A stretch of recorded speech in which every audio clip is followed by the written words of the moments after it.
presentation will be given by Mayor Pro Tem Matt Hanna. Let's pray. Heavenly Father, thank you for bringing us together this evening to discern the matters of our city and our community. Thank you for all those who serve our city and community. May all the decisions we make be favorable in your sight. Father, please watch over and bless those in our military services, those both here and abroad. In your name we pray. I pledge allegiance to the flag of the United States of America and to the republic for which it stands, one nation, under God, indivisible, with liberty and justice for all. Council, let us see the consent agenda items.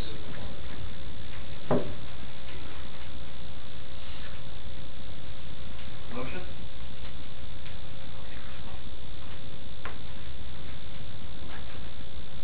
Move to approve the consent items as presented. Second. Have a motion from Councilman Spindle, second from Councilman Hanley. All in favor by saying aye. Aye. Opposed, like sign. Motion carries. Agenda item number 4, public hearings. Ms. Brockett. Mayor and Council, we're here tonight to hold a public hearing considering the ordinance for a conditional use permit for a recreational center for an indoor baseball and softball training facility in a central area district, submitted by Larry Gooch, the owner, and Reese Patterson, the leasee, for 117 South Houston, which is the old FIFO building. The applicant would like to operate this facility as a training facility. He would have 2 batting cages, 2 hitting cages, and 2 pitching cages, a sitting area in the building, and also an eating area. He plans to operate the facility from 9 a.m. to 10 p.m. His busiest time would be on the evenings and after school, and 10 a.m. to 8 p.m. on the weekends, and that would be his busiest time too. We had 15 property owners notified. We had 2 approvals and 1 disapproval. The disapproval was for parking. This is in a central area district which does not require any on-street parking, but under a conditional use you could place on-street parking regulations. The staff had recommended approval with at least 5 spaces leased in a parking area and hours of operation, which Mr. Patterson did supply. The Planning and Zoning Commission reviewed this and discussed it, and they felt like that there was enough on-street parking in the central area district to support this business. So, Mr. Patterson is here to answer any questions that I can answer. This is a public hearing. Is there anyone here wishing to speak to this agenda item? Questions from council? Yes, and I'm going to address this to the police chief, since they're the one that probably has more knowledge of the parking down there than anybody. Do you see any issue with parking down in that part of town? That was our first concern. It's right next to our, we've got 2 parking lots to the west of the building, and so we were concerned there, but we've got proper signage up that I don't think it'll be a problem.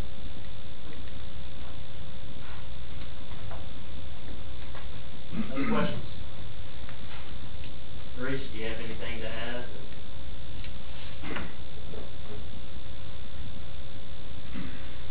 If anyone has, thank you for allowing me to come in. If any of you have any questions, I did bring some pictures if you have additional questions about parking, but there are a few spaces in front of the building all the way south, going south on Houston Street on each side of the street. There are parallel parking areas.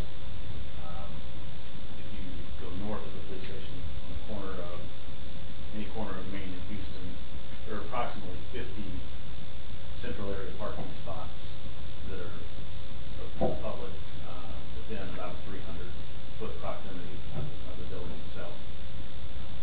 So I don't think parking is going to be an issue. In discussions with the city, it sounds like the occupancy load is going to be somewhere south of 200 people, and we will never have 200 people in there. We do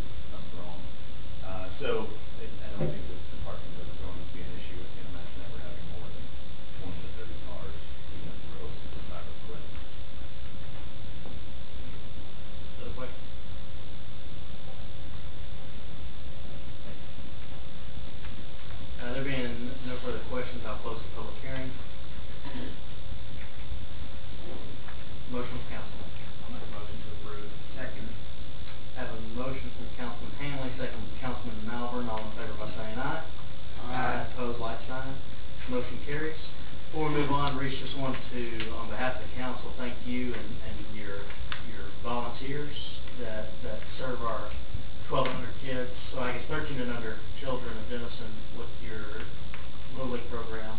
It's an exceptional program that has 400 kids participate every year, and you guys put in a lot of hours maintaining city fields, and the city helps a lot, but the volunteer hours that you and your team put in are well spent and well utilized, and 400 kids get, and their families and grandparents and cousins and uncles get to come enjoy with the work product that you have. We just want to say thank you for that effort.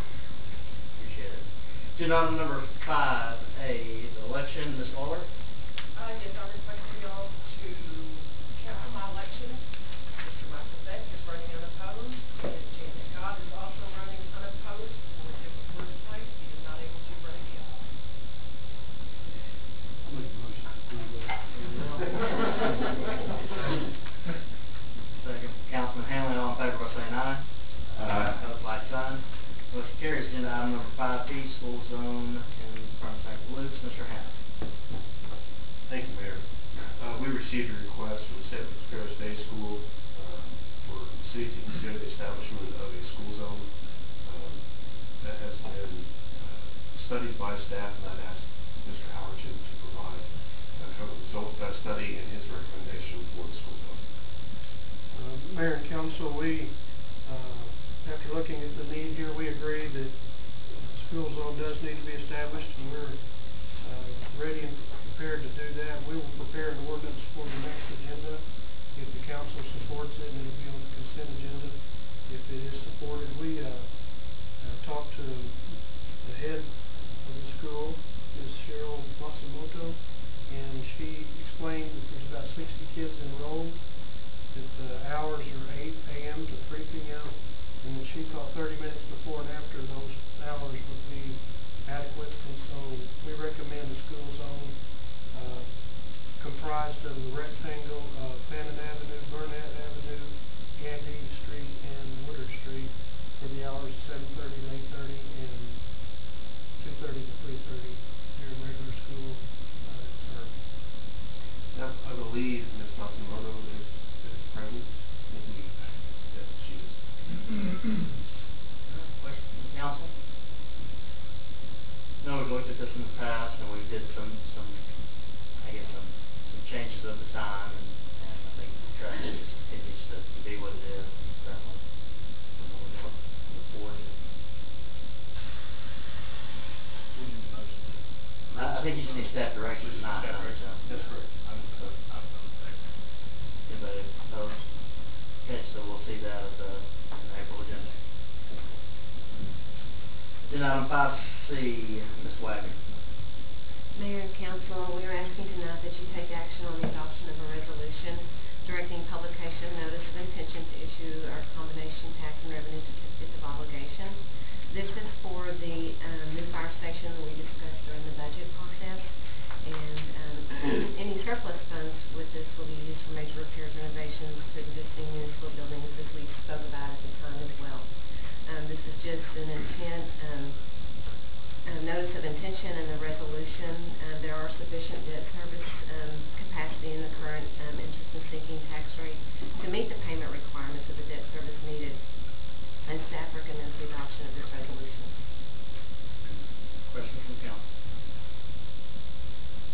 Motion.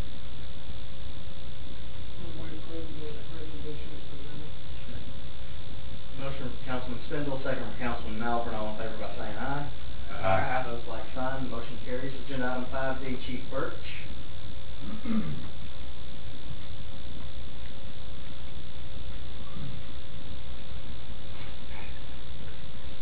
Mayor and council, last week, our last council meeting, we brought to you, the idea of an alarm ordinance, and had a draft of an ordinance that you were able to look at, and based upon your direction from that meeting, we've come up with an ordinance that we believe will fit the needs that what you brought forth as directed, other than registering their alarm. Citizens and businesses that are diligent in keeping up with their alarm systems will really see no change. There's no fees attached to the registration, and like you mentioned, people that taking care of their alarms are not going to be impacted by this ordinance. It will be directed at those that continue to have issues and false alarms, and so unless you want to go specifics, that's really the bulk of my presentation. Mayor, I've got 3 different things I'd like to amend from a language standpoint, and Chief Burt doesn't know this. I haven't had a chance to talk about it today, but now would probably be the time to read them just so council can understand where we would like staff to be headed with this ordinance. The first is section 5-1004, and it's simply to amend language, section 51004B, the third sentence, to read the fine for each false alarm in an unregistered residential business is $100 per alarm for the first 4 false alarms. Presently, the per alarm is missing. I would hate for a judge to be confused with what we're trying to do here. The intent would be that after your first freebie, you get reminded to register. Any occurrence after that is $100 on that. The second one is in the following section, section 105, the first sentence, should read that each registered alarm holder is allowed up to 4 false alarms annually before being subject to a fine. Again, that's just to provide some greater clarity. And the final comment would be the final section, section 5-1006. Strike the 5th sentence in its entirety and replace it with alarm registrations and annual false alarm status of each alarm holder in the city will be documented and maintained in a manner acceptable to the city manager or his or her designee. The comment being is that in the future, dispatch may not be the best location for that, and it's just cleaner to have the city manager get to determine where things will be. From an administration standpoint, it's just a cleaner process. All in all, it certainly looks like the ordinance does reflect the council sentiment from our last meeting, and certainly want to thank staff for it. Questions from council? I would like to interject. I did have a businessman contact me about alarm systems that are in disrepair, and those will not be counted as far as, if it's equipment malfunction and they indicate to us that they're trying to get their alarm fixed, those won't be charged as far as false alarms. Question from council? I'll make a motion to approve the alarm. Second. Have a motion from Councilman McClure, second from Councilman Beck. All in favor by saying aye. Aye. Opposed, like sign. Motion carries. The council now convene into executive session, Chapter 551, Texas Government Code, to A, seek advice of the council pursuant to Section 551.071 in a matter of holding a discussion, take possible action on retaining council for upcoming economic development issues, and item B, discussion of possible exchange, lease, purchase of real property pursuant to 551.072 for purposes of